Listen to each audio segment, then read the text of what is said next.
నామానికి మహిమ కలుగును గాక. ఈరోజు దేవుని యొక్క వాక్యాలు పంచుకునే ముందు ఒక మాట మనందరం కూడా అర్థం చేసుకోవాలి అని నేను చెప్తున్నాను. మనందరి మీద సర్వాధికారి కేవలం దేవుడు మాత్రమే. అవునా? దేవుడు లేకుండా మనం ఎవరు కూడా జీవించలేము. దేవుడు లేడు అనుకునే వారిని మూర్ఖులు అని చెప్పబడుతున్నారు. కాబట్టి మనం మూర్ఖులు కాకుండా జ్ఞానులుగా పిలువబడుతున్నాం, పరిగణింపబడుతున్నాం. ఈ రీతిగా పరిగణింపబడుతున్న మనం దేవుని చేతిలో మనం వాడబడుతూ ఉంటే, దేవుని చేతిలో మనల్ని మనం పెట్టుకొని నడుస్తూ ఉంటే అది మనకి మంచిది. మనలో చాలా మందికి దేవుని చేతిలో నడవడం కన్నా దేవుణ్ణి మన చేతితో నడిపిద్దాం అన్న ఉద్దేశాలే ఎక్కువ ఉండి మనందరూ కూడా దారి తప్పిపోతున్నామేమో అన్న భయంతో కొన్ని మాటలు పంచుకోవాలని చెప్పి ఆశిస్తూ ఉన్నారు. చూడండి, ఏషియా గ్రంథము 64వ అధ్యాయము 8వ మాట మనం చూసుకుందాం. ఏషియా గ్రంథము 64వ అధ్యాయము 8వ మాట. యెహోవా, నీవే మాకు తండ్రివి, మేము జగత మన్ను, నీవు మాకు కొమ్మడివాడు, మేమందరము నీ చేతి పని అయి ఉన్నాము అని ప్రవక్త అయిన ఏషియా చెబుతున్న మాటలు. అలాగే ఇర్మియా ప్రవక్త కూడా 18వ అధ్యాయము 6వ మాటలో ఒక మాట చెప్తున్నాడు. 18:6, ఇశ్రాయేలీయులారా, ఈ కొమ్మడి మంటిని చేసినట్లు నేను మీకు చేయలేనా? ఇదే యెహోవా వాక్కు. జిగటమును కొమ్మడి చేతిలో ఉన్నట్లుగా ఇశ్రాయేలీయుల వారలారా, మీరు నా చేతిలో ఉన్నారు. రెండు మాటలకి పొంతం ఉందిగా. అక్కడ ఏం చెప్తున్నాడు? నేను కొమ్మడి వాడను, మేము జిగటమన్ను, నీవు మాకు కొమ్మడివాడు, మేమందరం కూడా నీ చేతి పని ఉన్నామని ప్రవక్త దేవుడికి మొరపెడుతున్నాడు. ఇర్మియా ద్వారా చెప్తున్నాడు, ఎస్, నేను కొమ్మరినే. కొమ్మరివాడు జిగటమన్నుకి ఏ రీతిగా అయితే చేస్తాడో నేను మిమ్మల్ని ఆ రీతిగానే చేయాలి అనుకుంటున్నాను. ఇంకా ఆ తర్వాత 7వ మాట మనం చూస్తే ఏమవుతుంటే, దాన్ని పెళ్ళగింతున్నాను, వెరగొడుతున్నాను, నశింపజేస్తున్నాను, ఏదో ఒక జన్మను గురించి కానీ రాజ్యమును గురించి కానీ నేను చెప్పి ఉండగా, అంటే ఆయన తనకు నచ్చని రీతిలో మనల్ని మలుచుకుంటాడు, మార్చుకుంటాడు అన్న విషయాన్ని మనం గమనించాలి. మనం ఆయన చేతిలో ఉన్నవారు అనే విషయాన్ని మనం మర్చిపోకూడదు అనే విషయం మనం జ్ఞాపకం చేసుకోవాలి. ఇకపోతే అదే ఏషియా గ్రంథంలో 51వ అధ్యాయంలో ఒకసారి మనం చూసుకుందామా? ఏషియా గ్రంథము 51వ అధ్యాయము 16వ వచనాన్ని మనం ఒకసారి చూసుకున్నట్లయితే, నేను ఆకాశములను స్థాపించినట్లును భూమి పునాదులను వేయినట్లును నా జనము నీవే అని సీయోనుతో చెప్పినట్లును నీ నోట నా మాటలు ఉంచి నా చేతి నీడలో నిన్ను కప్పి ఉన్నాను. ఏమంటున్నాడు దేవుడు? నా మాటలు నీ నోటలో ఉంచి నిన్ను నా చేతిలో కప్పి ఉన్నాను. ఇప్పుడు చెప్పండి, మనం ఎవరి చేతిలో ఉన్నాం? మనందరం కూడా దేవుని చేతిలో ఉన్నవారమే. మీరు అవునన్నా కాదన్నా మనందరం కూడా దేవుని చేతిలో ఉన్నవారమే. మనం అనుకోవచ్చు, మన ఆలోచన ప్రకారం, మన జ్ఞానం ప్రకారం, మనకున్న తెలివితేటల ప్రకారం నేను బాగా నడుస్తున్నాను, నేను బాగా ఉన్నాను, నేను తెలివిగా ప్రవర్తిస్తున్నాను అనుకుంటూ ఉండొచ్చు. కానీ అన్నిటికీ కారణం దేవుడే. దేవుని యొక్క ప్రణాళిక నడిపింపు లేకుండా మనంతటా మనం నడిస్తే అది మనకి ఏమాత్రం కూడా ప్రయోజనకరం కాదు. దేవుడు చెప్తున్న మాట, మీరు నా చేతిలో ఉన్నారు. ఏమన్నాడు? మీరు నా చేతిలో ఉన్నారు. మనందరూ కూడా దేవుని చేతిలో ఉండడానికి ఇష్టపడి తీరాలి. దేవుడు స్వేచ్ఛనిచ్చాడు, నీకు కాదని లేదు. కానీ మనం ఆయన చేతిలో ఉంటే అది మనకి మేలు. ఆయన్ని మన చేతిలో తీసుకుంటే అది మనకి కీడు. కాబట్టి దేవుడి చేతిలో నువ్వున్నావా, నీ చేతిలో దేవుడు ఉన్నాడా? ఈరోజు మనం ఆలోచించుకోవాల్సిన విషయం. నేను ఎందుకు ఈ టాపిక్ చెప్తున్నానంటే, మన అందరిలో కూడా దేవుడు అన్న మాటకి అవగాహన చాలా తక్కువగా ఉంటున్నది. అందరిలో కూడా దేవుడు నా కొరకే అని అనుకుంటూ ఉన్నారు. నేనేం కోరితే అది ఇస్తాడు, నేనేం చెప్తే అది చేస్తాడు, నాకు కావాల్సినప్పుడు నేను అడుగుతాను అని దేవుణ్ణి తన చేతులు గుప్పెట్లో పెట్టుకునే రీతిగా ప్రవర్తించే తీరు ఈ రోజుల్లో 90% మనుషుల జాతిలో కనబడుతుంది. కానీ దేవుడు ఏం కోరుకుంటున్నాడు? మనము ఆయన చేతిలో ఉండాలి. నువ్వు ఇష్టపడినా ఇష్టపడకపోయినా ఆయన తనకు నచ్చిన రీతిలో నిన్ను నడిపిస్తాడు, నలుపుతాడు, సరిచేస్తాడు. ఏమన్నాడు? కుమ్మడివాడు జిగటమను తీసి సారి మీద పెట్టి ఆయన తనకు నచ్చిన పాత్ర చేస్తాడు. ఎవరికి నచ్చిన పాత్ర? మట్టికి నచ్చిన పాత్ర కాదు, కాదు, కాదు, కుమ్మడికి నచ్చిన పాత్ర. ఆ పాత్ర చేస్తున్నప్పుడు ఆ మట్టిలో రాళ్ళు, గడ్డి, ఇంకేమైనా అడ్డుగా ఉంటే వాటిని ఏం చేస్తాడు? తీసి పారేస్తాడు. మన జీవితాల్లో కూడా దేవుడు కుమ్మడి అయి ఉన్నాడు, మనము దేవుని చేతిలో జిగట మొన్నై ఉన్నాం. ఆయన తలంచిన పాత్రగా మనల్ని మలిచేటప్పుడు మన జీవితాల్లో అడ్డుగా, ఆటంకముగా, అవరోధముగా ఉన్న రాళ్ళైనా, పుల్లైనా, గడ్డైనా, ఏదైనా ఆయన తీసి పారేసి ఆయనకి నచ్చిన పాత్రల మనల్ని తయారు చేసుకుంటాడు. తయారు చేసుకున్నప్పుడు తయారు చేయబడిన ఆ పాత్ర నన్ను ఎందుకు ఇలా చేశావు అని అడగగలదా? అడిగే హక్కు. కాబట్టి మన జీవితంలో కూడా దేవుడు కార్యం చేస్తున్నప్పుడు, తల్లగిస్తున్నప్పుడు, తీసివేస్తున్నప్పుడు, ఇబ్బంది పడుతున్నప్పుడు ఎందుకు ఇలా జరిగింది అని అడిగే హక్కు మనకుందా? ఇర్మియా గ్రంథము 19:11 ఆయన చెప్తాడు, నీ గురించి నా ప్రణాళికలన్నీ కూడా నీ మేలుకరమే, అవి నాశనానికి మటుకు ఏమాత్రం కూడా కాదు. మనిషికి కావలసిన సమస్తాన్ని సృష్టించినప్పుడే, సృష్టిలో ప్రతి దినము సృష్టిస్తున్నప్పుడు ఇది మంచిది, ఇది మంచిది, ఇది మంచిది అని ఆయన ఆచి తూచి చేసి ఆ మంచిని మనకి అనుగ్రహించాడే. ఆ మంచిని అనుగ్రహించే దేవుడు మన జీవితంలో మంచి చేయడా? మంచి గురించి ఆయన చేస్తాడు. ఆ రీతిగా మనం తలపోసుకొని ఆయన చేతిలో మనల్ని మనం పెట్టుకోవడం అనేది మన బాధ్యత. అయితే దేవుడు బలవంతంగా తీసుకోడు. ఎందుకంటే దేవుడు మనకి స్వేచ్ఛని ఇచ్చాడు. ఆయన తను ఇచ్చిన స్వేచ్ఛని ఏమాత్రం కూడా వెనక్కి తీసుకోడు. జీవన మరణాలు మన చేతిలో మన ముందునే పెట్టాడు. జీవం కావాలా, మరణం కావాలా, కీడు కావాలా, మేలు కావాలా, ఎంచుకోవాల్సింది నువ్వే. నువ్వు నడిచే ప్రతి దారి, నువ్వు ఆలోచించే ప్రతి ఆలోచన ఆయనకు తెలుసు.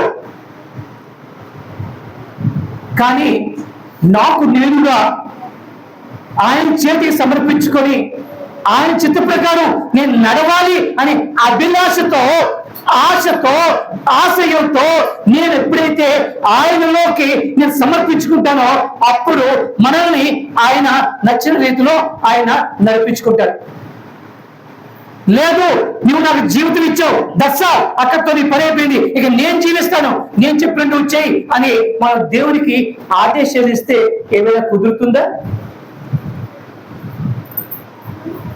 ఈరోజు మానవాళి ఆలోచనలన్నీ కూడా దేవుడు దేవుడు దేవుడు నోటితో చెప్తున్నాం, పైకి మనం వేషధారాలు చూపిస్తున్నాం, కానీ హృదయ అంతరంగంలోని మనం చూసుకున్నప్పుడు దేవుణ్ణి మన కొరకు వాడుకుంటున్నామే తప్ప మన కావలసిన రీతిలో మలుచుకోవాలని మనం చూస్తున్నాం తప్ప దేవుడికి ఇష్టమైన రీతిలో మనం మలుచుకోవాలనే ఆశ సన్నగిల్లిపోతుంది. కారణం 2వ తిమోతి రాసిన పత్రిక 5వ అధ్యాయంలో చెప్తారు, దినములు చెడ్డవి. ప్రకటన గ్రంథంలో చెప్తున్నారు, ప్రేమ చల్లారిపోతున్నది, జనంలో కపటము కాలుష్యము పెరిగిపోతున్నది. అందుకే చివరిలో ప్రకటన గ్రంథంలో ఆయన చెప్తున్నాడు ఏంటి, పరిశుద్ధులను ఇంకనూ పరిశుద్ధులుగానే ఉండని, అపరిశుద్ధుల్ని ఇంకనూ అపరిశుద్ధులుగానే ఉండని, అన్యాయం చేయని ఇంకనూ అన్యాయం చేయని. అన్యాయం చేసే వాళ్ళు ఏమవుతారు? నాశనం అవుతారు, అవునాగా? కానీ మరో మాట చెప్తున్నాడు, దుస్తులు సైతము దుస్తులు పడి మరణించిన దేవుడికి ఏమాత్రం కూడా ఇష్టం లేదు. అంటే ఆయన ఆశ ఏంటి? ప్రతి వారు కూడా మారు మనసు పొంది వారికి వారుగా దేవుని యొక్క మహిమ ప్రభావాలు తెలుసుకొని మనల్ని ఆయన చేతిలో పెట్టుకొని ఆయన నడిపించిన రీతిలో మనం నడవాలి అనేది మన ఆశ.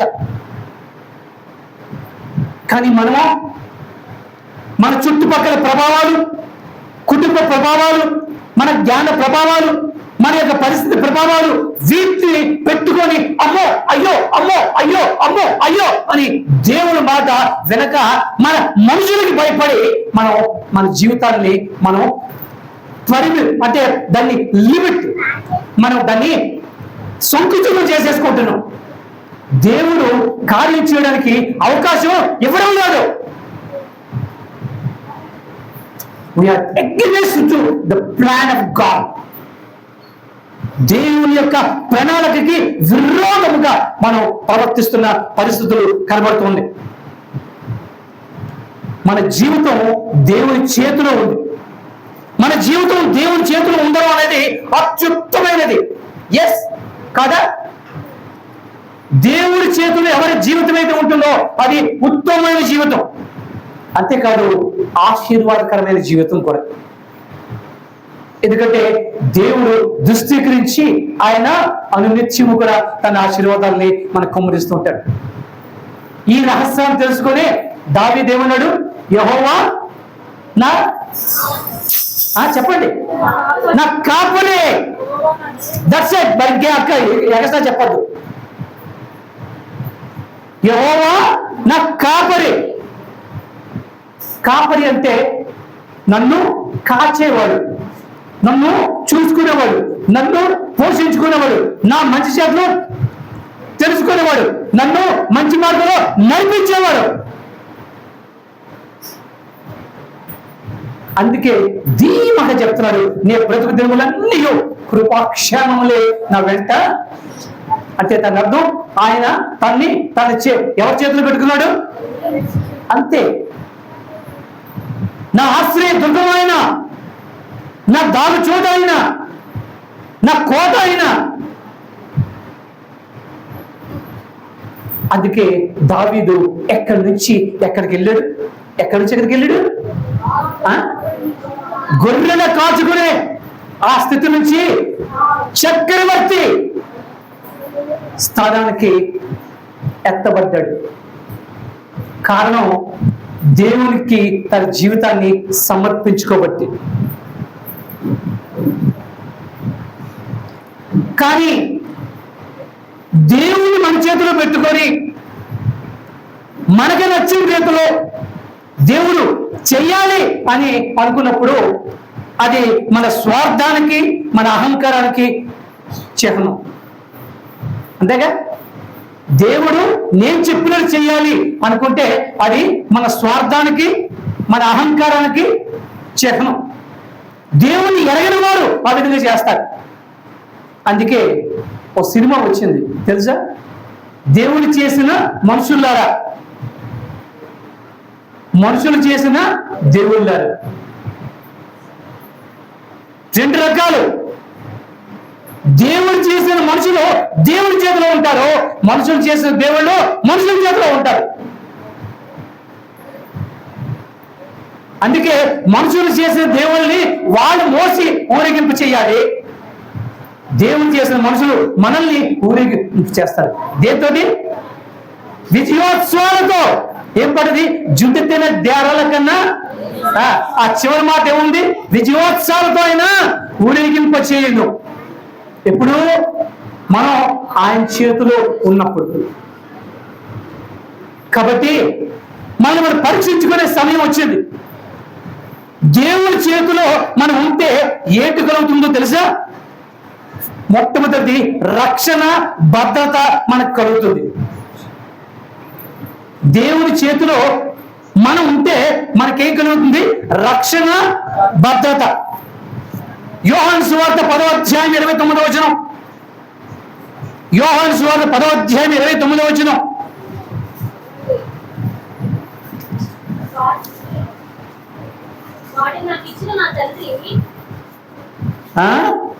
దేవుడు మోషేతో మాట్లాడిన ఎరుగును, కానీ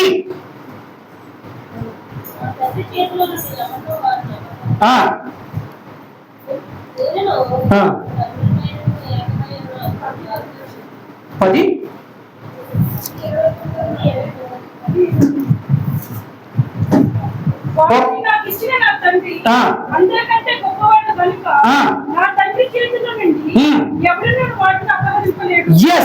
నేను నా తండ్రి చేతిలో ఉంటే నన్ను ఎవరు కూడా అపహరింపలేరు. అంటే మనకి ఎక్కడ రక్షణ ఉందా లేదా? భద్రత ఉందా లేదా? ఎక్కడ భద్రత ఉంది?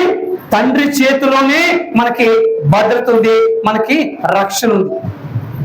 అందుకే కీర్తనకారుడు 91వ కీర్తనలో 1వ మాట్లాడతాడు, మహోన్నతుడు చాటున నివసించేవాడే, సర్వశక్తులను నీడన విశ్రమించేవాడు. అదే కీర్తనకారుడు 27వ వచనంలో కూడా చెప్తున్నాడు, ఆయన నాకు ఆశ్రయము అంటున్నాడు.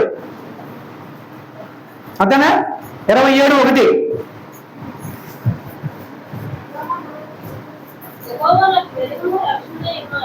వెలుగును రక్షణే ఉన్నాడు, నేను ఎవరికి భయపడను.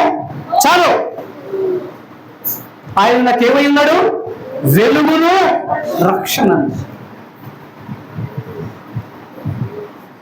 ఎప్పుడైతే మనం దేవుడి చేతిలో ఉంటామో మనకి ఆ రక్షణ, ఆ భద్రత దేవుడు మనకి అందిస్తూ ఉంటాడు.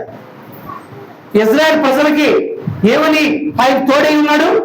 పగలు మేఘస్తంభము, రాత్రి అగ్నిస్తంభం వల్లే ఆయన వారి వెంట నడిచాడు. ఎవరైనా ముట్టుకోగలిగారా? దేవుడి చేతిలో ఉంటే మనకి భద్రత, రక్షణ. రెండోది ఎవరు తెలుసా? ఆయనతో మనం ఉంటే, ఆయన చేతిలో మనం పెట్టుకుంటే ఆదరణ, అలాగే సహాయము కూడా ఆయనే. మళ్ళీ ఆదరించేవాడు. ఏమని ఆదరిస్తున్నాడు? తల్లి మరిచినా, తండ్రి విడిచినా నేను నిన్ను విడువను, ఎడబాయను అంటున్నాడు. అప్పప్ప ఏం చెప్తున్నాడు అయ్యా? నేను నిన్ను అరచేతిలో చిక్కుకున్నా. యెషయా గ్రంథం 41:13 చూడండి ఒకసారి. 41:13. నీ దేవుడైన యెహోవాయే నేను, నేను నీకు సహాయం చేయదును. ఆ గది ఏం పట్టుకున్నాడండి? మన కుడి చేతిని పట్టుకొని నడిపించడానికి ఆయన సహాయకుడే. దేవుని చేతిలో నువ్వు ఉంటే నిన్ను నడిపించేవాడు ఆయన, నీకు సహాయం ఆయన. నువ్వు తొట్టెళ్ళడానికి కానీ, పడిపోవడానికి కానీ, కూలిపోవడానికి కానీ ఏమాత్రం కూడా ఆస్కారం లేనటువంటి జీవితాన్ని ఆయన మనకి అనుగ్రహిస్తాడు. ఎప్పుడైతే మనం దేవుని చేతిలో మనల్ని మనం పెట్టుకొని, దేవా నన్ను నడిపించవా అని అడిగినప్పుడు. ఇక మూడోది, ఎప్పుడైతే ఆయనతో ఉంటామో ఆయన మహిమ ప్రభావాలు మనం చూస్తూ మనలో ఏమొస్తుంది? నమ్రత, తగ్గింపు. అవునా కాదు? ఈ తగ్గింపు కూడా మనకి వస్తూ ఉంటుంది. 1 పేతురు 5వ అధ్యాయము 6వ వచనం ఒకసారి చూడండి.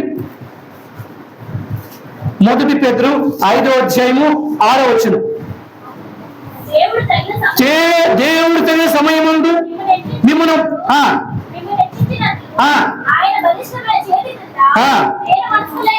అది ఆయన దేనికి దేని మనసుకుని ఉండమన్నాడు? దేనికి ఉండమన్నాడు? హెచ్చింపబడటకు. అంటే దేవుడు నిన్ను ఏం చేస్తాడు? సింహాసనం మీద కూర్చోబెడతాడు. దేవుడిలో నువ్వు ఉంటే, నీ జీవితాన్ని దేవుని చేతి సమర్పించుకుంటే, జీవిస్తున్నది నేను కాదు నాలో ఉన్నది క్రీస్తు అని అపోస్తలుడైన పౌలు చెప్పినట్టుగా మన జీవితాన్ని మనం చెప్పి ఆయన చేతిలో పెట్టుకుంటే భద్రత, రక్షణ, ఆదరణ, సహాయము, అలాగే ఆ తగ్గింపులో మనకి హెచ్చింపు. అదే మనం దేవుని మన చేతిలో పెట్టుకున్నాము అనుకోండి, నేను చెప్పినట్టు నువ్వు నాకు చెయ్యాలి అని దేవుణ్ణి మన బలవంతం చేస్తే ఏమవుతుంది తెలుసా? అది మన సొంత ఆలోచనలకి అది హెచ్చరిక. ఏంటది? సామెతల గ్రంథము 3వ అధ్యాయం 5, 6 వచనంలో చెప్తాడు, నీ స్వబుద్ధిని ఆధారం చేసుకోక నీ ప్రవర్తన అంతర్యంలో ఆయన అధికారులకు నీ బుర్రను వాడద్దు, నీ బుద్ధిని వాడద్దు, నీ సొంత ఆలోచనలు పెట్టుకోవద్దు. కారణం ఏమిటో తెలుసా? అదే సామెతల గ్రంథంలో రాయబడుతూ ఉంటుంది. 16వ అధ్యాయము 25వ వచనంలోని, నరుడు నడిచే మార్గము యథార్థం అనుకుంటాడు, కానీ అది చివరికి మరణమునకు దారి తీయదు. దేవుడా నువ్వు పక్కనుండు, నేను నడుస్తుంటా, నువ్వు చూస్తూ ఉండు, పర్వాలేదు, నా అంతా నేను వెళ్తానని మనం దేవుని పక్కన పెట్టి మనకు నచ్చిన రీతిలో, మనకు తోచిన రీతిలో మన దేవుని మాటని పక్కన పెట్టి మనం వెళ్తే ఏమవుతుంది? మనం అనుకుంటాం ఎస్ నా దారి కరెక్ట్ గా ఉంది అని మనం అనుకుంటూ ఉంటాం, యథార్థమైనదని అనుకుంటూ ఉంటాం, కానీ అది చివరికి మరణానికి, నాశనానికి తీసుకెళ్తుంది. అదే సామెతల గ్రంథము 14వ అధ్యాయం 12వ వచనం చూడండి, అదే మాట రాయబడుతూ ఉంటుంది. 14:12 ఒకని ఎదుట సరి అయినదిగా మార్గము కలదు, అయితే అదే దేని త్రోవ తీస్తుంది? మరణములకు త్రోవ తీస్తుంది. మన సొంత ఆలోచనలు, మన సొంత నడవడిక, మన సొంత ప్రణాళిక, మన యొక్క సమస్తం కూడా అది మనకి నష్టానికి, కష్టానికి, నాశనానికి దారితీస్తాయి.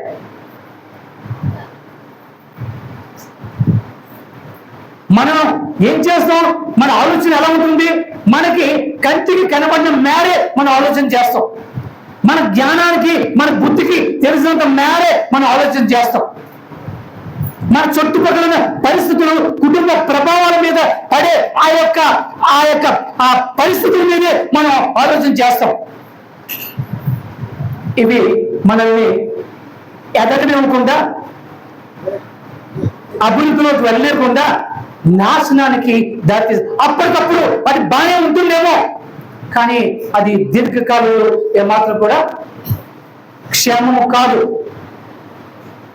దేవుడు అనంత జ్ఞాని, నువ్వు మిత జ్ఞాని. దేవుడి జ్ఞానం అనంతం, infinite. That is yours is limited. మంది పరిమితమైంది. కాబట్టి అది సొంత ఆలోచనకి హెచ్చరిక.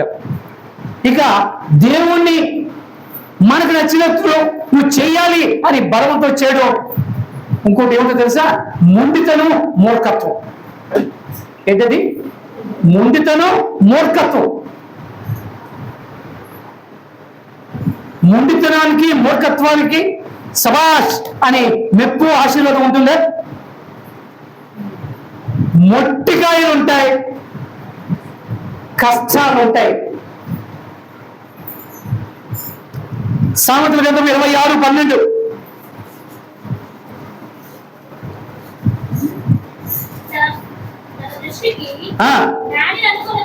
తన దృష్టికి జ్ఞాని అనుకున్న చూసిదివా వాడిని గుణపరచుట కంటే అది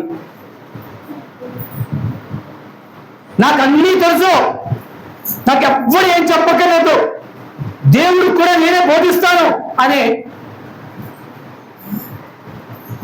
మనుషులు ఉంటారు చూసారా, వాడిని ఎవ్వరు కూడా గుణపరచలేట. అందుకే బాగా నిద్రపోయిన వాడినైనా లేపొచ్చు, బాగా తెలుగులో ఉన్నవాడిని లేపొచ్చు, కానీ నిద్ర నటిస్తున్న వాడిని ఎవరు కూడా లేపలేరుగా, ఎందుకంటే అది నటన. అలాగే 24:16 చూడండి.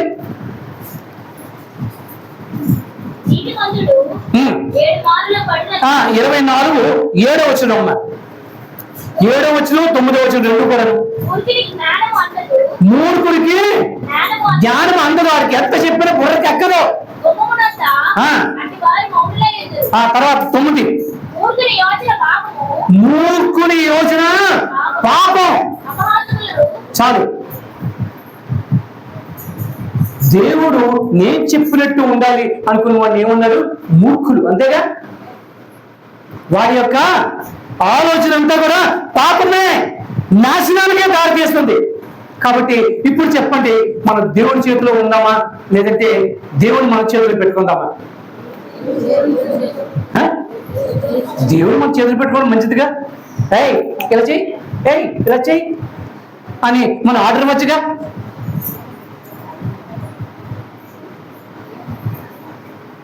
దేవుణ్ణి మన సొంత ఆలోచనల కోసం వాడుకోవడం బైబిల్కి విరుద్ధము.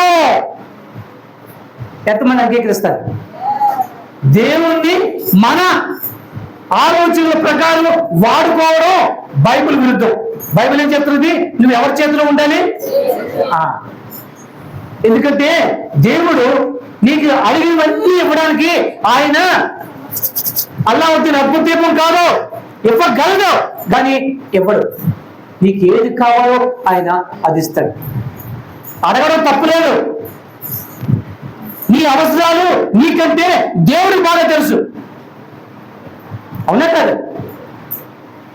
చిన్నపిల్లాడు ఆడుకుంటూ బ్లేడ్ ఇమ్మని చెప్పి పేచి పెడితే ఏ తల్లి అయినా తీసుకురా బాబు ఆడుకున్నా, నువ్వు ఏడ్చావు కదా ఇంత తీసుకో అని ఇస్తుందా? ఎందుకు ఇవ్వదు? అది వాడికి హానికరమని. దేవుడు కూడా అంతే. మనం అడిగినవి మనకి మేలుకరమా హానికరమా ఆయనకి తెలుసు. కాబట్టి అడిగేవన్నీ ఇవ్వడానికి ఆయన మాయలు పట్టాడు. దీపం లేదా అల్లావుద్దీన్ దీపం కాదు. కాబట్టి మనం దేవుడి చేతిలో ఉండడం శ్రేయస్కరం. మనం దేవుడిని మన చేతిలో ఉంచుకుంటే ఏమిటో తెలుసా? యోహాను సువార్త 4వ అధ్యాయం, యాకోబు పత్రిక 4వ అధ్యాయం 3వ వచనం ఒకసారి చూడండి. మీరు అడిగినను మీ భోగవలిమితమైన అవుతారు. స్వార్థ ప్రార్థనలకి హెచ్చరిక ఇది. ఏమడుగుతున్నాడు అక్కడ చెప్పమ్మా?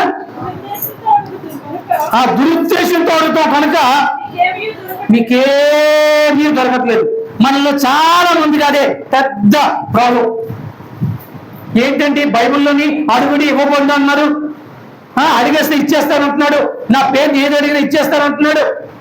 అలా అని చెప్పి ఆయన మాట ప్రకారం కదా మేము అడిగావు, మాకు ఎందుకు ఇవ్వట్లేదు? ఏంటి అడిగావు నువ్వు? ఆయన ఏం అడగమన్నాడు నిన్ను? ఆయన ఒకటి ముందు పరిశుద్ధాత్మను అడగమన్నాడు. నువ్వు అది అడుగుతున్నావా? అది కాదు. నా కూతురికి జమీందారీ సంబంధం కావాలి, నా కొడుక్కి IAS ఉద్యోగం కావాలి, నాకు బ్యాంకులో మూట కావాలి, లేదు మా ఊళ్ళో పెద్ద బిల్డింగ్ కావాలి, అవునా కాదు? ఈ రోజుల్లో మన ప్రాంతంలో అన్ని కూడా ఇయ్యు ఇయ్యు ఇయ్యు ఇయ్యు. సామెతల గ్రంథంలో మాట ఉంది తెలుసా? జలగకి ఇద్దరు కూతుళ్ళు ఉన్నారట. వాళ్ళు ఏమంటారట? ఎంత ఇచ్చినా కూడా వాళ్ళకి తృప్తి అనేది ఉండదు. దేవుడు వీళ్ళు అడిగినవన్నీ ఇస్తున్నా మీ కోరికలన్నీ నెరవేరుస్తున్నా ఇంకా మీకు తృప్తి ఉంటుందా? ఉండదు. ఎందుకు? మనం అడిగేవన్నీ కూడా దురాశతోటి, మన స్వలాభాక్ష గురించి, మన గురించి, మన అతిశయాన్ని చూపించుకోవడానికి. అంతేగా?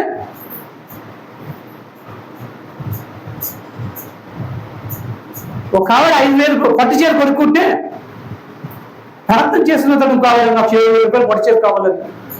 ఏంటి? ఎంత? ఎందుకు? ఇది 5,000 నాది చూపించుకోవడానికి. స్వార్థమేనా?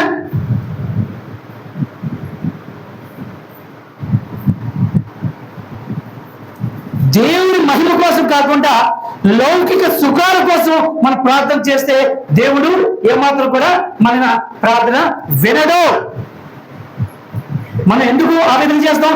దేవుడు మన చేతులు ఉన్నాడుగా, అదైతే ఎవరి కోసం ఇవ్వడు? మనం దేవుడు పిల్లలు కదా, ఇంకా వాడను మనం.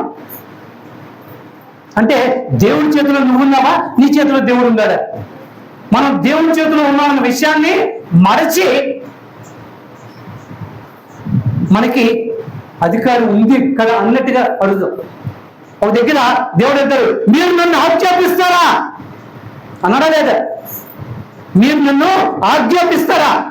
మనం ఆజ్ఞాపిస్తున్నాం దేవుణ్ణి, ఇది ఇయ్యో. స్వార్థ ప్రయోజనాల కొరకు హెచ్చరిక. ఇకపోతే దేవుడితో వ్యాపారం తప్పు. దేవుడితో ఏం తప్పు? ఇదేంటండి దేవుడికి వ్యాపారానికి లింక్ ఏమిటి?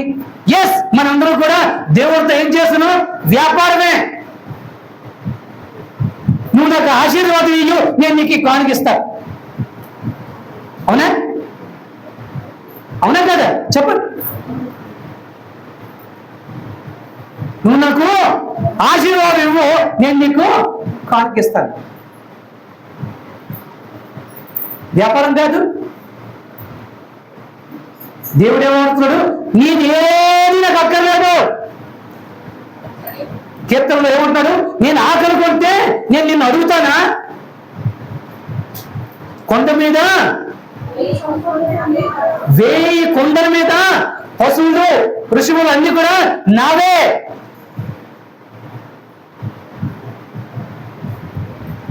మనం అనుకుంటున్నాము మనం దేవుడికి ఇచ్చేస్తే సంతృప్తి పడి మనం అడిగి ఇచ్చేస్తాడు.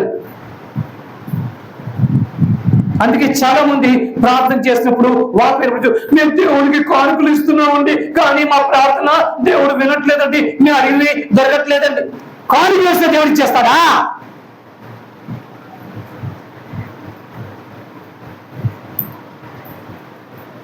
ఇది వ్యాపార దేవుడి కాదు. దేవుడితో వ్యాపారం చేస్తే కుదరదు.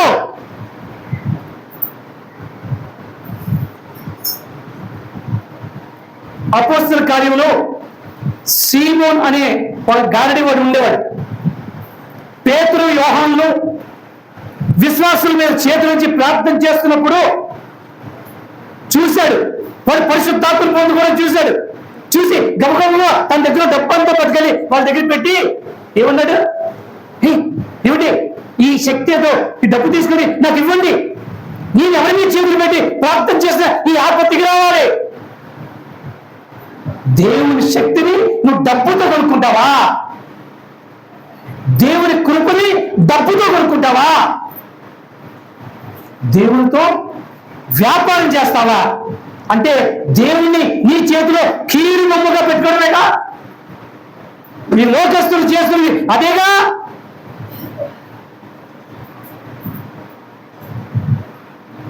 నా దొంగ వ్యాపారంలో నేను దొరకకుండా నేను వ్యాపారం అభివృద్ధి చేసుకుంటే ఈ బంగారు కిరీటాలు పెడతాను లేదా? మన దోపుడు సొమ్మ దేవుడికి కావాలి. ఆయన ఏమంటాడు 57వ కీర్తనలో? ఈ విరిగి నలిగిన మనసే నాకు ఇష్టమైన పని. హృదయ అంతరాంగాల్లోంచి విరిగి నలిగిన హృదయంతో, కృతజ్ఞత హృదయంతో ఆయన స్తుతించింది తప్ప ఇంక వేరే ఆయనకి అక్కర్లేదు. ఈరోజు కీర్తన ఏం చదివాం? ఏం చేయమన్నాడు? కేవలం స్తుతించమన్నాడు, ఇంకేం వద్దన్నాడు, అంతేగా. కాబట్టి దేవుడితోటి వ్యాపారం చాలా తప్పు. మనందరం కూడా చేస్తున్నది అదే.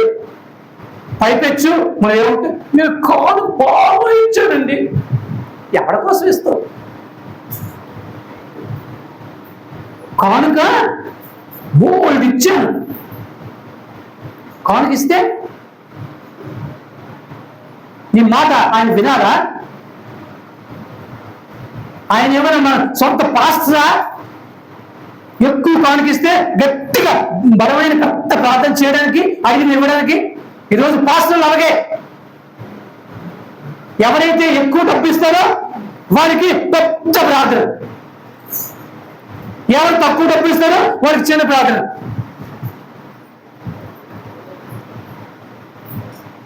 దేవుడు అలాంటి వాడా? దేవుడితో వ్యాపారమా?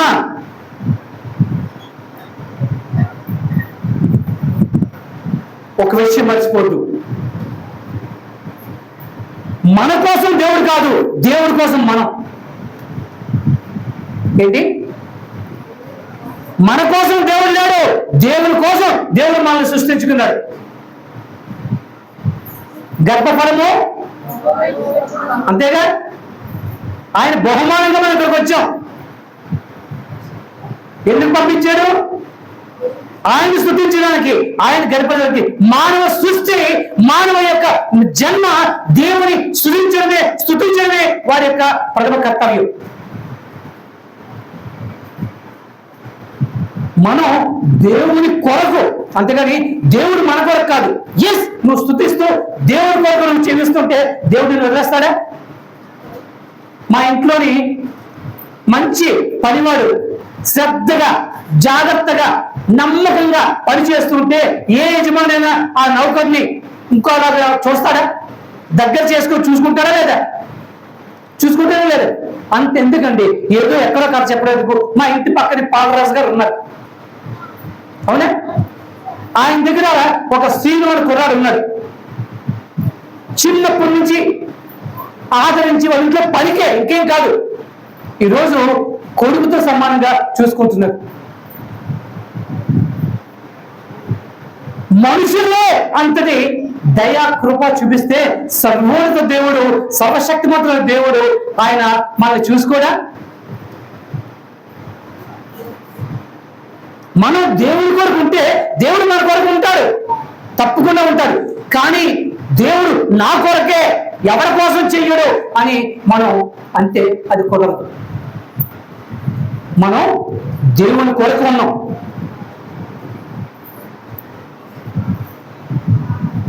రోమీయుల రాసిన పత్రిక 11వ అధ్యాయం 36 వచ్చిన ఒకసారి చూడండి అమ్మా. రోమీయుల రాసిన పత్రిక 11వ అధ్యాయము 36. ఆయన మూలములను, ఆయన ద్వారాను, ఆయన నిమిత్తమును. అది కదా ఇప్పుడు అర్థమైందా మీకు? ఏంటన్నారు? ఆయన మూలముగాను, ఆయన ద్వారాను, ఆయన నిమిత్తమును సమస్తమును కలిగి ఉన్నది. నువ్వు చెబితే దేవుడు వినడు, దేవుడు చెబితే మనం వినాలి. దేవుడు కొరకు మనం, ఎస్, నువ్వు చెప్తే దేవుడు వింటాడు. ఏరియా ప్రార్థన వెళ్ళలేదా? హిజికియా ప్రార్థన వెళ్ళలేదా? విన్నాడు. ఎప్పుడు? వారు ఆయనకి ఇష్టలైనప్పుడు. దేవుడు అన్యాసుడు కాదు, డిక్టేటర్ కాదు. నేను చెప్పిందే వినాలి అని. ఆయన మన ప్రవర్తన బట్టి మనకి అనుగ్రహిస్తూ ఉంటాడు సమస్తాన్ని కూడా. కానీ మనం తెలుసుకోవాల్సిందంటే మనము ఆయన కొరకే, కానీ ఆయన మన కొరకు కానే కాదు. మన జీవితంలో, మన జీవితం ద్వారా దేవుణ్ణి మహిమపరచడమే మన యొక్క ప్రత్యేకమైన, అంటే the main goal, ultimate goal of mankind is to praise the Lord and please the God. దేవుణ్ణి ఆనందింపచేయడం, ఆయన్ని కొనియాడమే మానవ జాతి యొక్క అంటే జీవితానికి సార్థకత. కాబట్టి మన కొరకు దేవుడు కాదు, దేవుడి కొరకు మనం. కానీ మనందరూ ఆలోచనలు ఏమున్నాయి? దేవుడు మా కొరకు ఉన్నాడు, మేము అడిగితే ఎందుకు ఇవ్వడు, మేము ప్రార్థన చేస్తే ఎందుకు ఇవ్వడు, మమ్మల్ని ప్రార్థన చేయండి దమాయించి కూడా అడిగేవాళ్ళు లేదా? దమాయించి అడుగుతారు, మమ్మల్ని ప్రార్థన చేయండి.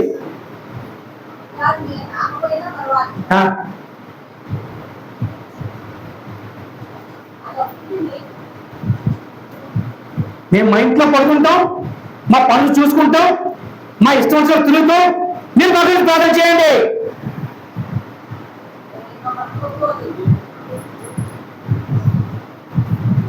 లేదా మనకి ఇలాంటి బుద్ధి?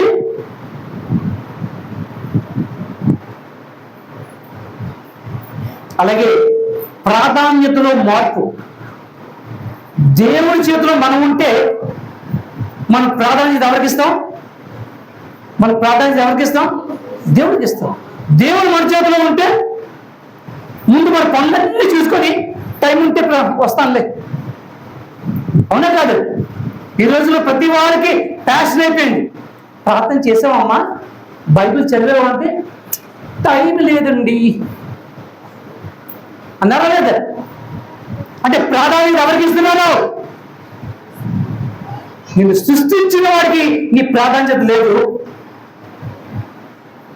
అంటే నువ్వు దేవుణ్ణి నీ చేతిలో పెట్టుకొని నీకు నచ్చిన రీతిగా నువ్వు నడిపించాలని ఆశిస్తున్నావే,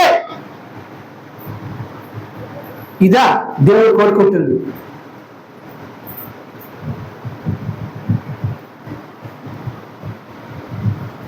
దేవునిచ్చే వాడబడ్డం, దేవుణ్ణి వాడుకోవడం. జాగ్రత్త ఉన్నారా? దేవుని కొరకు వాడబడ్డం, దేవుణ్ణే వాడుకోవడం. మనం ఏ కేటగిరీ? అందరూ అంత మౌనంగా ఉన్నారు. దేవుని మనం వాడుకునే కేటగిరీ. మనం దేవుని చేత వాడబడే కేటగిరీ కాదు. మనం ఎవడేమి దేవుణ్ణి మనం వాడుకునే కేటగిరీయే.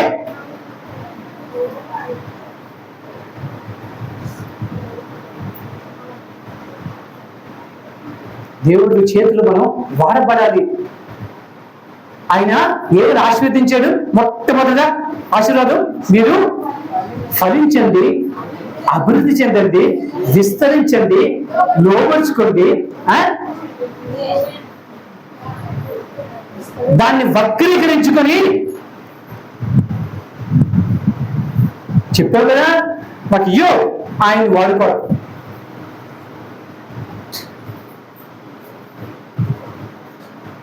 దేవుడు కుమ్మరివాని చేతిలో మట్టి కొండ పాత్ర తనకు నచ్చినట్టుగా ఉంటుంది. ఎందుకు కుమ్మరివాడు ఈ పాత్రలు ఎందుకు చేస్తాడు? తను వాడుకోవడానికైనా, అమ్ముకోవడానికి కావచ్చు, వాడుకోవడం తన జీవనోపాధికి, అవునా కాదు? మనము దేవుడి చేతిలో జిగట మన్ను. దేవుడు మనల్ని ఆయన నచ్చిన పాత్రగా చేసుకుంటున్నాడు. ఈ భూమి మీద పంపించిన ప్రతి మనిషికి కూడా దేవుడు ఏదో ఒక పని ఇచ్చే పంపించాడు, అవునా కాదు? దాన్ని మనం గుర్తించట్లే. నేను ఏం చేయాలి దేవుడికి అని ఏనాడైనా మిమ్మల్ని మీరు ప్రశ్నించుకున్నారా? కానీ దేవుడు నాకేం చేశాడు అని ప్రశ్నించడం మటుకు రోజుకి కనీసం 4-5 సార్లు వస్తుంది. దేవుడు నాకేం చేశాడు, ఏనాడైనా దేవుడికి నేను ఏం చేశాను అని ఒక్కసారైనా ఆలోచన చేశారు? నీ వల్ల దేవుడికి ఒక వేసవిత్తు ఉపయోగం ఏమైనా ఉందా? ఏనాడైనా ఆలోచన చేశారు? కానీ దేవుడు మీకు కేజీల కొద్ది ఉపయోగం కావాలి, అవునా కాదు?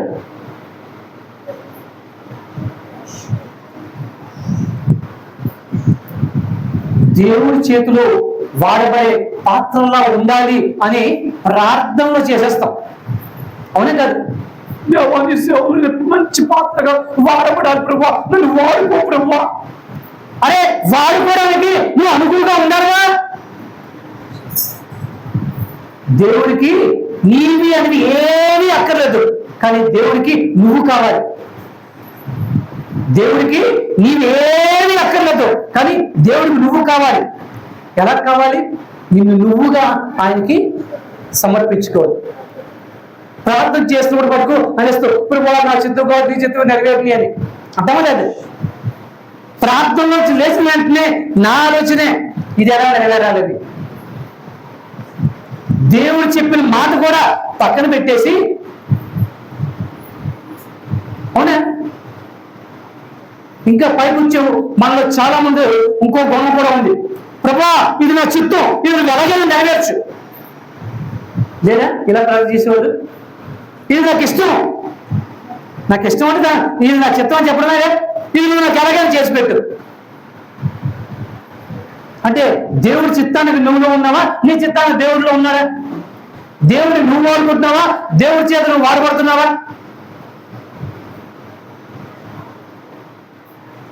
వాడబడ్డం అంటే పులిపెట్టి మీదకి ఎక్కి ఉపన్యాసాలు ఇవ్వడము, దేవుడి సేవ గురించి సంఖ్యలో బ్యాగ్ వేసుకొని పరిగెత్తము ఇది కాదు. మన జీవితంలో ప్రతి కదలిక ద్వారా కూడా దేవుడి నామం ఘనపరచబడటమే అది దేవుని యొక్క సేవ. మాటలతో కాదు, చేతులతో కాదు, నడవడికతో కాదు, క్రియలతో కాదు, ఈ సమస్తంతో కూడా దేవుని నామం ఘనపరచబడాలి. అది దేవుని సేవ. దేవుని సేవించడం అంటే అది. ఏనాడైనా మనం మన గుండెలు చేసుకొని నేను దేవునికి ఇష్టలుగా ఉన్నానా అని ఎప్పుడైనా మనం ప్రార్థన చేసుకున్నామా? అడిగామా? దేవా నేను నీకేం చెయ్యాలి అది ఎప్పుడైనా మనం అడిగామా? తెల్లారు లేస్తే చాలు, దేవా నాకు ఇది చేసి పెట్టవా, దేవా నాకు ఇది చేసి పెట్టవా, నీకు ఇది నాకు అనుగ్రహించవా, నాకు ఇది ఇవ్వవా, నాకు ఇలా మార్చువా, ఇలా చేయవా, అలా చేయవా. మనమే డైరెక్షన్. కానీ ప్రభువా ఈ దినం నువ్వు అనుగ్రహించు, నీ చిత్తం నువ్వు ఎలా నడిపిస్తే నేను అలా నడుస్తాను అని ఎప్పుడైనా ఏ దినమైనా మనం సమర్పించుకున్న రోజు ఎప్పుడైనా మనకి జ్ఞాపకంలో ఎప్పుడైనా ఉందా? ఆలోచించి దేవుణ్ణి మనం వాడుకుంటున్నామా, దేవుడి చేత వాడబడుతున్నామా?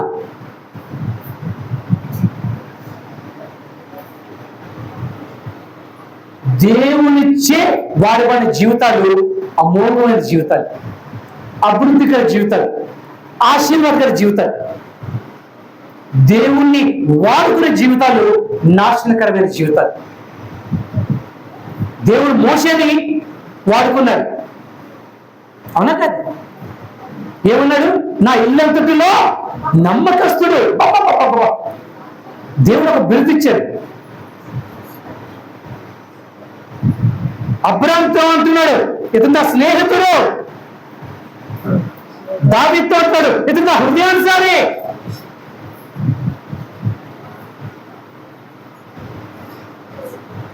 నిన్ను నన్ను చూసి ఏమంటున్నాడు? ఏనాడైనా మనం ఒకసారి ఆలోచన చేసామా? అదిగో వీడు నెంబర్ 1 అవసరవాది అన్నట్టు. అంతేగా? మన బ్రతుకులు ఇలా ఉంటే ఎప్పుడు మనం దేవుడు రాణిస్తాం, ఎప్పుడు మనం దేవుడు అభివృద్ధి చెందుతాం. దేవుడు మోషేను వాడుకున్నాడు, తనకు నచ్చిన రీతిలో ఆయన దేవుడు ఆయనకి నచ్చినట్టు ఆయన వాడబడ్డాడు. దావీదు కూడా దేవుడు చెప్పినట్టు నడిచాడు, దేవుడి చేతిలో వాడబడ్డాడు. సమూయేలుని చిన్నప్పుడే దేవుడు పిలిచాడు. ఏమని పిలిచాడు? సమూయేలు సమూయేలు అంటే ఎవరా అన్నాడు. ఏమన్నాడు?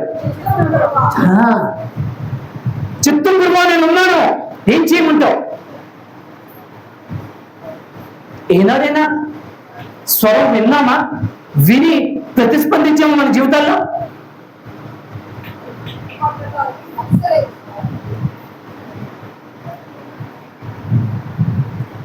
గిద్యోను కూడా పిలిచి వాడుకున్నాడు దేవుడు. పిరికి వాడైనా పిలిచి వాడుకున్నాడు. వాడుతున్నాడా లేదా? వీళ్ళందరూ కూడా దేవుని చేతిలో వాడబడిన వారు. వారి జీవితాలు చరిత్రలో మన స్మరణ తెచ్చుకోవడానికి అవకాశం ఉన్నది. దేవుణ్ణి స్వార్థానికి వాడుకున్న వారు కూడా ఉన్నారు. వాటిని కూడా బైబిల్లో ఇచ్చారు. కారణం ఏంటి? మనం అలాగా ఉండకూడదు. ఇస్కరాయేతు యూదా దేవుణ్ణి వాడుకున్నాడా? దేవుడికి వాడబడ్డాడా? అంతేగా. 30 వెండి నాణాలకి అమ్మేశాడు. బిలాము కూడా దుర్బుద్ధితో దేవుని వాడుకోవాలని చూశాడు. మొదటిసారి దేవుడు చెప్పాడు. దేవుడు ఒకసారి చెబితే 2 సార్లు చెప్పినట్టు.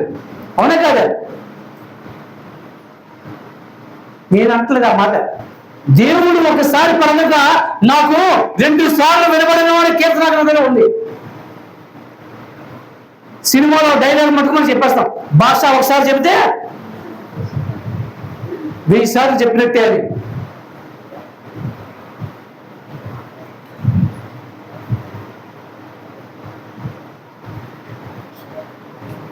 బిలాముతో చెప్పాడుగా, నో నువ్వు వెళ్ళడానికి వీలు లేదు అని చెప్పాడే కదా. అయిపోయి పోల్చుకుంటాడు. నా దేవుడు ఏం చెప్తేనే అది చేస్తాను, నా దేవుడికి విరుద్ధంగా నేను ఏం చెయ్యను. పెద్ద భక్తి పరుడు. వెళ్ళి ప్రార్థన చేసేవాడు. నథింగ్ డూయింగ్, నువ్వు వెళ్ళడానికి వీలు లేదన్నాడు. అన్నాడా లేదా దేవుడు? ఆ మాట కట్టుబడి ఉండాలా? కట్టుబడి ఉండాలా లేదా? ఇంకా దాని పోగు పెరిగేసరికి దేవుడు మరోసారి రిక్వెస్ట్ చేద్దాం, మనసు మార్చుకుంటాడేమో. అంటే దుర్బుద్ధేనా? దేవుడు ఏమన్నాడు? వెళ్ళితే వదిలేసాడా లేదా? ఏమయ్యాడు? దేవదూత ఖడ్గంతో అడ్డంగా నిలబడ్డాడు. బతికిపోయాడు. దేవుడు కరుణమయుడు కాబట్టి దేవుణ్ణి వాడుకుందాం చూశాడు. అంత ఎందుకండి, మన కొత్త నిబంధనలోని ఆదర్శ దంపతులు ఉన్నారు 2. భలే గుర్తున్నారు మీకు. ఎందుకంటే మన అందరూ కూడా ఆ కేటగిరీ కదా. ఎవరు వాళ్ళు? అందరికి పేరు వచ్చేస్తుంది, మన పేరు కూడా అక్కడ రాయాలిగా అని వాళ్ళు ఏం చేశారట, భూమిని కొంత అమ్మి, ఎంత ఇచ్చామో ఎవరికి తెలుస్తుంది, కొంత దాచుకుందాంలే అని దాచుకొని అక్కడికి వెళ్ళి భక్తిపరులాగా సమర్పించి, అమ్మా ఇంతకాలం ఇంకేం వస్తుంది, అంతే కదా అన్నారు. అన్నారు లేదు? పేతురు ఏమన్నాడు? పరిశుద్ధాత్మ ఎందుకమ్మా మీరు దొక్కబోలుస్తారు అన్నారు లేదు? దేవుని చేత వాడబడ్డారా? దేవుని వాడుకున్నారా?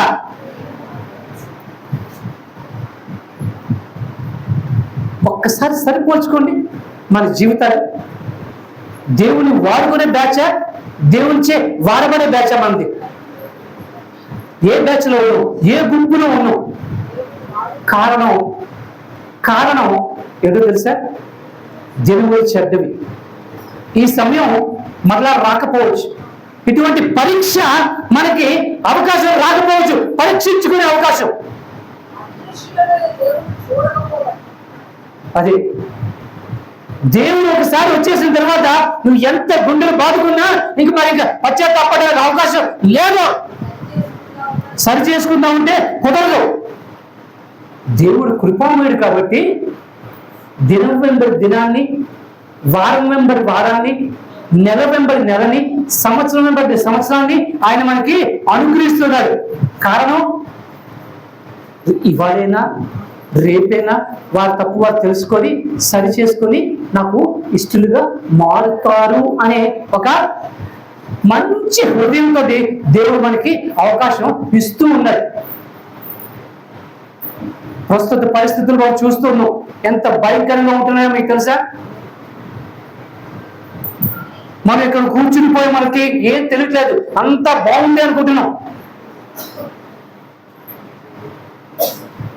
రాబోయే రోజుల్లో మన విశ్వాసాన్ని కాపాడుకోవడం చాలా కష్టం,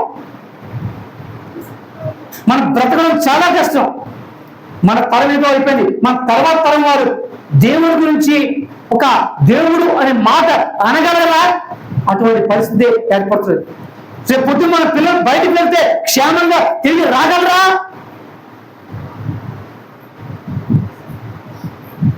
మధ్యప్రదేశ్లో, ఉత్తరప్రదేశ్లో బైబిల్ పట్టుకొని రోడ్డు మీదకి వెళ్తే అక్కడ హింసిస్తున్నారు. అది ఎంతవరకు నిజమో నాకు తెలియదు. ఇక్కడ అటువంటి పరిస్థితి మనకు వస్తే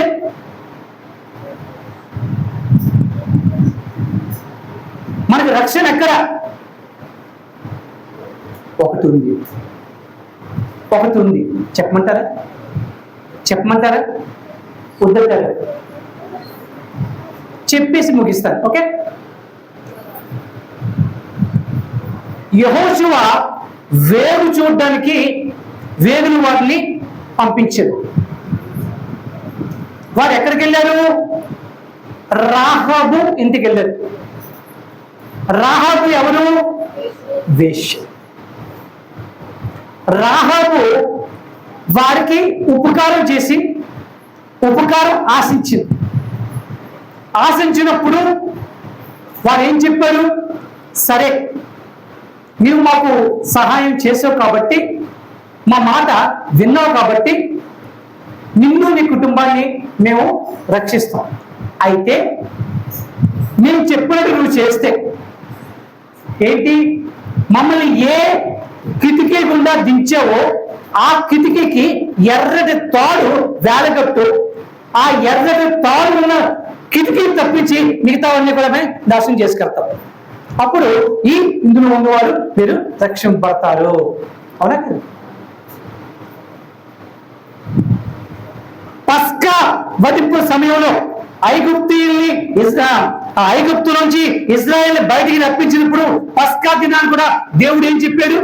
తెగులు రాబోతూ ఉన్నది, ఆ తెగులు మీ గృహాన్ని దాటి వెళ్ళిపోవడానికి మీరేం చేయాలంటే మీ గడప కొమ్మలకి మీరు ఆ రక్తాన్ని రాసి పెట్టుకోవాలి. పస్కా రక్తాన్ని. ఎవరైతే ఆ రక్త మరకలు గుమ్మానికి ఉంటాయో అది తెగులు దాటి వెళ్ళిపోతుంది, ఆ గృహాన్ని తాకదు. 2 నోవాహుతో చెప్తున్నాడు. 3వది, నోవాహు భూమండలం అంతా కూడా నశించిపోతుంది, ప్రకటన చేయి. చివరికి నోవాహు కుటుంబం తప్ప వేరెవ్వరు కూడా లేదు. దేవుడు వాళ్ళందరినీ కూడా ఓడలోకి ఎక్కించి దేవుడు వేశాడు తలుపు. తెలుసా మీకు? ఈరోజు మనం కూడా మన కుటుంబాలతో రక్షణ కలిగి ఉండాలంటే నిత్యము ఆ యొక్క రక్షణ అనే ఆ తాడు మన జీవితాల్లో కనబడుతూ ఉండాలి. ఆ రక్తపు మరకలు మన నడవడిలో కనబడుతూ ఉండాలి. ద్వారబంధాల మీద ఏ విధంగా అయితే ఉన్నాయో,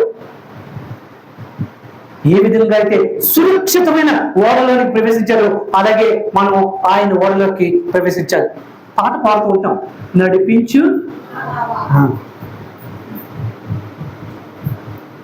ఆయన చేతులు పెట్టుకుంటే కదా ఆయన నడిపిస్తాడు.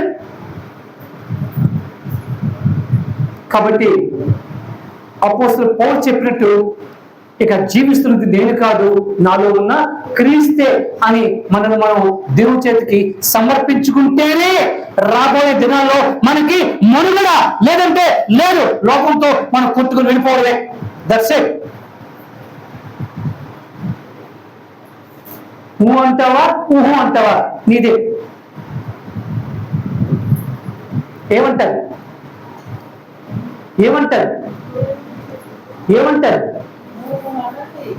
ఏమంటలేకపోతున్నారు. ఏదంటే తప్పు అని దేవుని చేతిలో ఉండాలనుకుంటున్నారా? మాకు నచ్చినట్టు మేము జీవించాలనుకుంటున్నారా? అది మేము అందరికి మాట, అదిగా సినిమా పాటలు కాదు.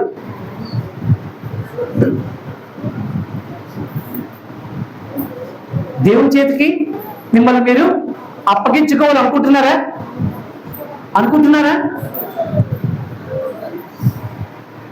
సత్యము మిమ్మల్ని స్వతంత్రులుగా చేయును. అంతేనా? దేవుడి వాక్యం ఏం చెప్తున్నది? సత్యము మిమ్మల్ని స్వతంత్రులుగా చేయును. సత్యం ఏమిటి? నీవే సత్యము. ఆ దేవుళ్ళో ఉంటే నిజమైన స్వతంత్రం మనకు ఉంటుంది. అది ఇవ్వాలని చెప్పి దేవుడు ఆశిస్తూ ఉన్నాడు. పొందుకుందామా? నీ చెయ్యి దేవుడి చేతిలో పెడితే ఆయన వదలడు. ఏమన్నాడు? నేను విడువను ఎడబాయను. మనమే ఆయన చేయి పట్టుకున్నాం అనుకో. పేతురు గారు యేసుప్రభు ముఖం చూస్తూ విడిపోయి నడిచాడు. అవునా కదా? గాలి తుఫాను వచ్చేసరికి బుర్ర ఎడ తిప్పాడు, ఏమయ్యాడు? మనం చెయ్యి పట్టుకుంటే అలాగే ఉంటుంది. ఈ లోక మోహాలు కానీ, ఈ లోక భయాలు కానీ ఇవన్నీ కనబడినప్పుడు అంటాం, అయిపోయిందా లెక్క. మనం ఆయన చేయి పట్టుకుంటే వదిలేస్తామేమో, కానీ ఆయన మన చేయి పట్టుకుంటే ఏమాత్రం కూడా వదలదు. మనం మన చేతిని ఆయన చేతిలో పెట్టడానికి ఇష్టమేనా?